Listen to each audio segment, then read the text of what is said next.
Let's discuss the grim news about household balance sheets.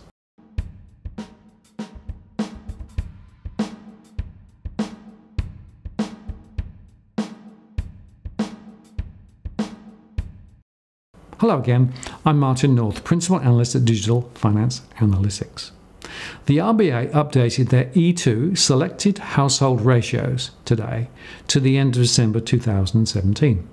This series uses data from both the Australian Bureau of Statistics, which were recently adjusted to remove the impact of superannuation on the data, plus some RBA supplied data. The series is updated each quarter. We're going to walk through these charts as they highlight some of the main and concerning dynamics around household finances. So first, here is the plot of the ratio of household debt to household assets and the ratio of housing debt to housing assets. Both are moving up a little, reflecting stronger loan growth relative to asset prices and home prices. CoreLogic's Home Price Index to the end of March was also released today and showed prices in most of the main centres are slipping.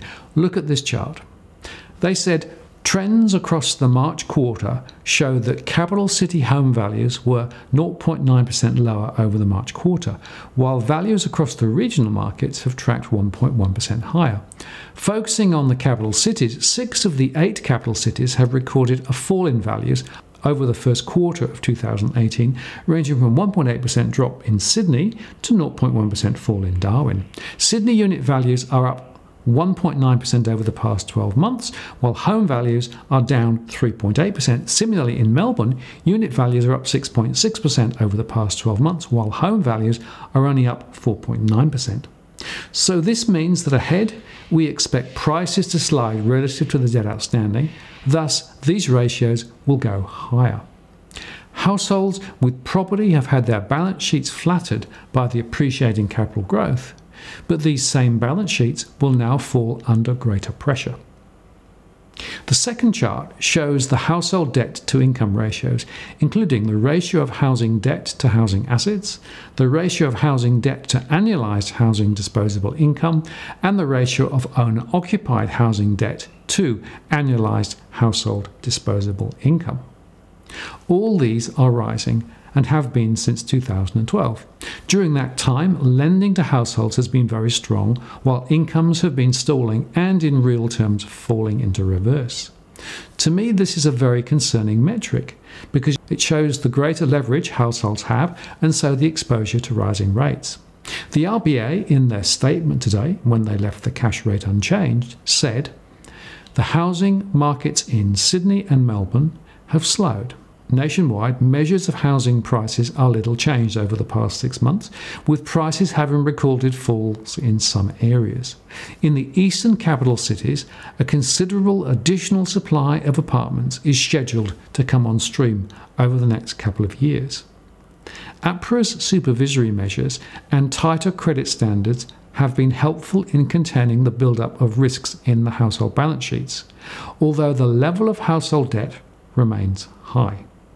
So, they are aware of the high debt, but APRA's moves will only help new loans now being written.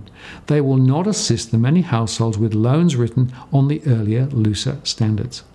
And this is the real pinch point, and we estimate that now 950,000 households are in mortgage stress to the end of March. That's a new record, and watch out for our detailed analysis of mortgage stress in a few days. Finally, here are 2 ratios from the RBA. The ratio of interest payments on housing and other personal debt to quarterly household disposable income, and the ratio of interest payments on housing debt to quarterly household disposable income. By the way, so far I've not been able to find out how these are calculated.